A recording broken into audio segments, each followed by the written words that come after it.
I have told you that the announcement of Trump is not just ordinarily he want to invade Nigeria. What is going on is where Trump will later end this matter. To end this matter is Nigeria total disintegration. But I have been saying it that some people don't know. I want you to listen to this man they call Gunter. You understand? I want you to listen to him. Gunter. They said he's a chairman Australia committee for NATO. That I posted something, his Twitter's handle, or how he's a kind of pushing for Biafra recognition. You will watch his video now. One thing you should do, help me do in this video is to like, comment, and share this video. The man is very, very, very serious, pushing for disintegration of Nigeria.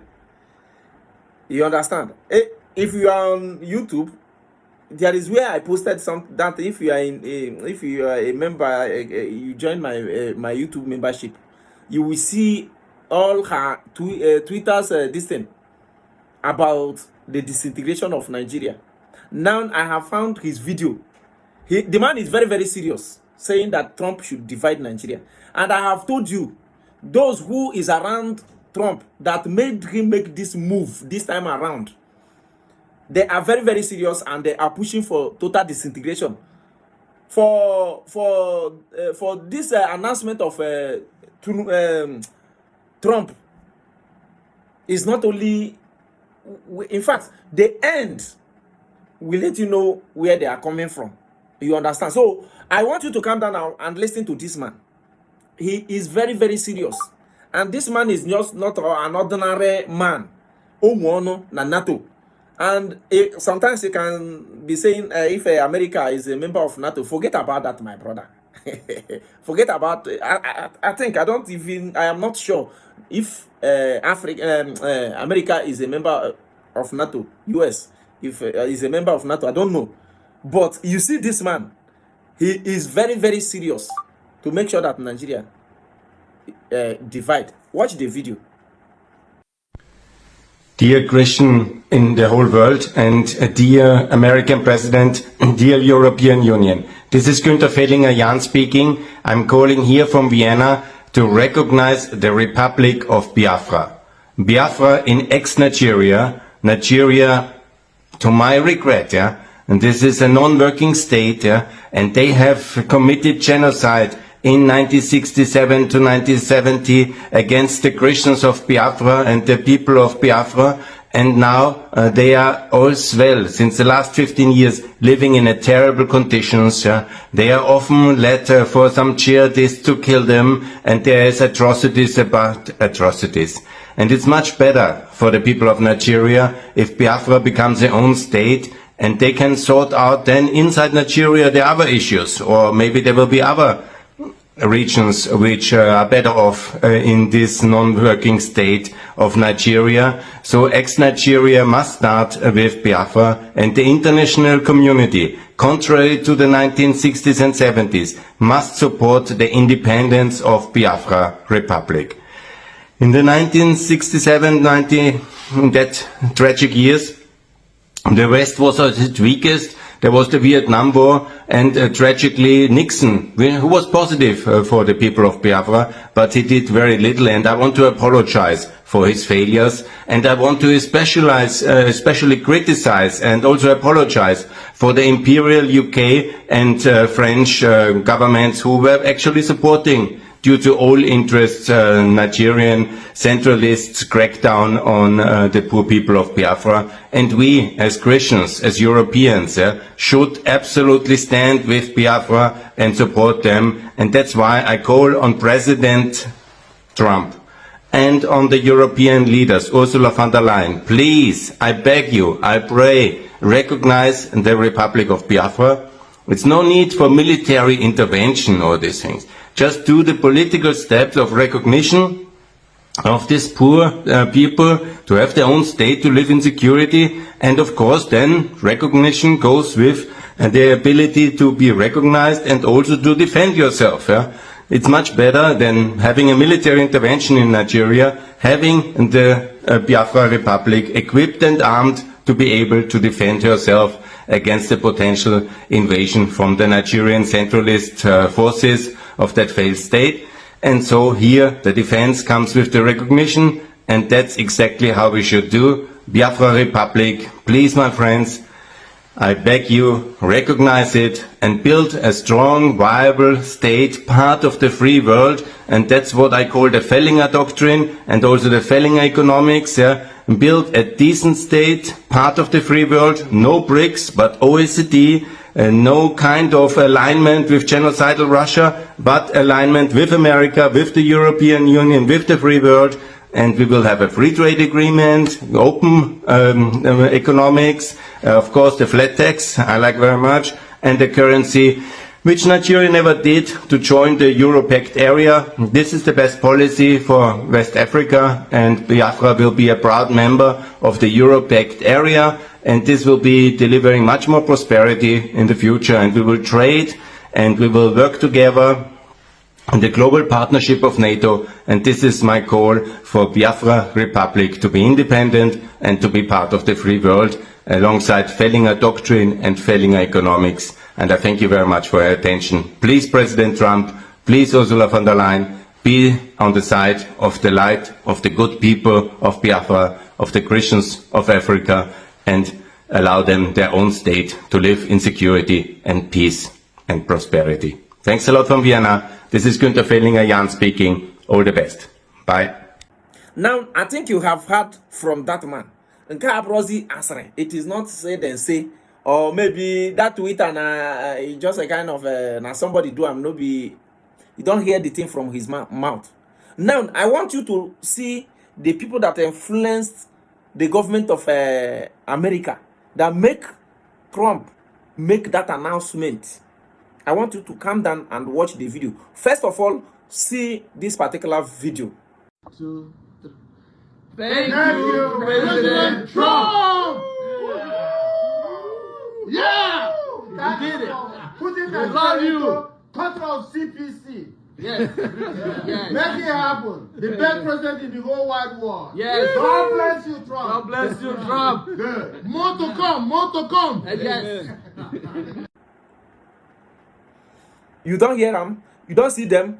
The people that have influenced American government is with them. Is with them. And that is the people that is celebrating with the senators. The American senators.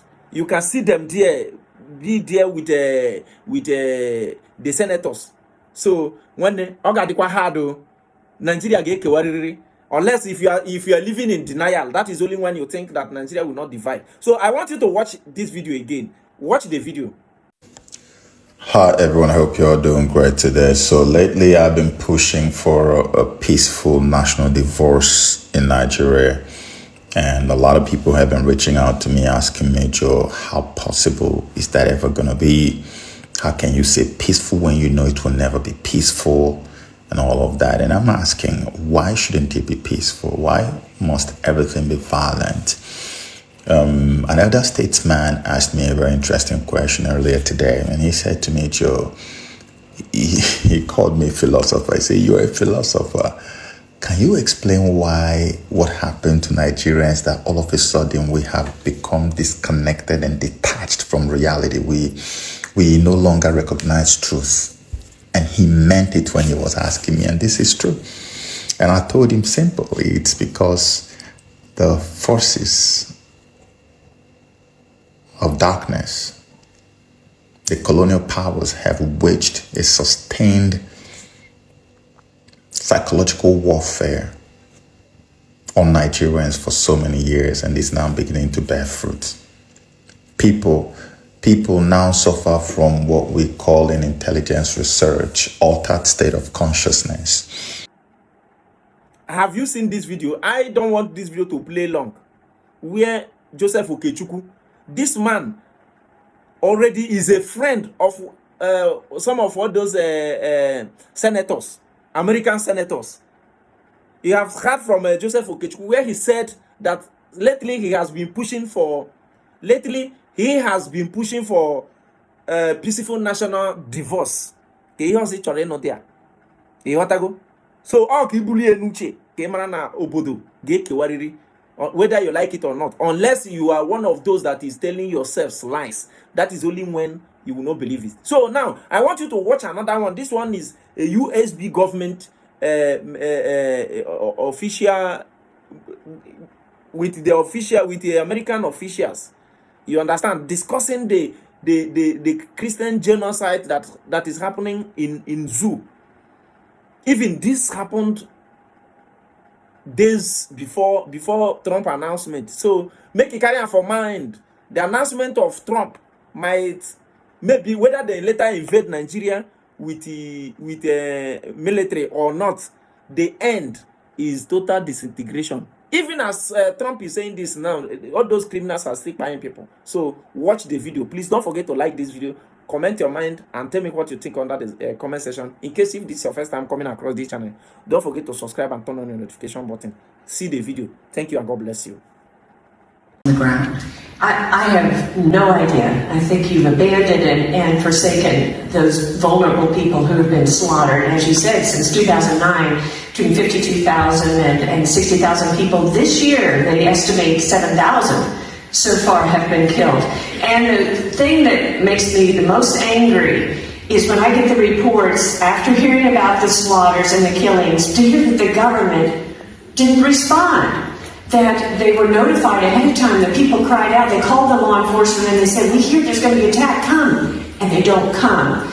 And so the country of particular concern designation not only applies to countries like Iran and China, who the government themselves is doing perpetrating it, but also when the government is complicit in. And my argument for Nigeria to be a country of particular concern is because I believe they're being complicit. They're not doing enough. And if we give them this designation and we said, look, we are not going to give you any more money till we see some results, till we see you protecting a village, till we see you returning these people, till we see justice for those people who have been killed, why don't you go after it? We hear very few reports of after a killing where the government goes in and actually finds the perpetrator and holds them to account. Islam is really on the forefront. Well, there's no accounts of that, right? The government doesn't do anything about it, and often they have soldiers and police stationed nearby. And in fact, when villages have gotten hold of weapons to try to defend their families and their homes, they get charged as vigilantes, and the government is very robust in going after them. So, you know, what on earth is happening in Nigeria? And can you explain how the US has actually been complicit in allowing this to happen by blaming it instead of on ideology? They have pointed the finger at climate change. Well, even just earlier this month, there was a pastor in Plateau State, and he said there are Fulani militants who are amassing right near villages. In this area in Plateau, I visited there.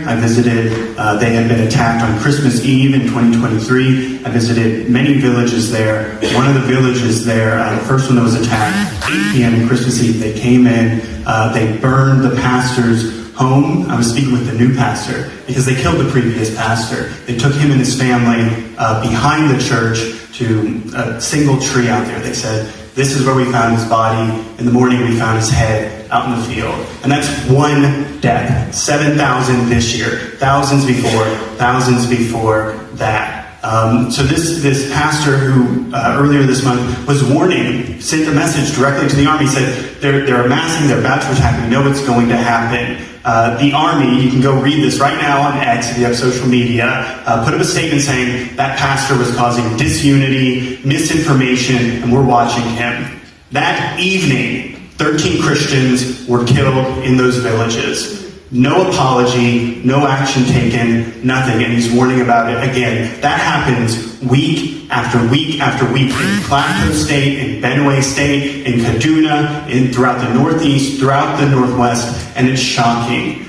It's true, there are people, both Nigerian officials and people all around the world that deny this entirely. That there is no religious persecution, that it is just land grabbing or it's climate change. Not just the Nigerians, the State Department's official position for years has been that the Fulani militia are nomadic herdsmen who happen to be Muslim, but that's got nothing to do with it, and they're being forced to move south from the north Nigeria is roughly Muslim North, Christian South. And these are the villages that are along that line of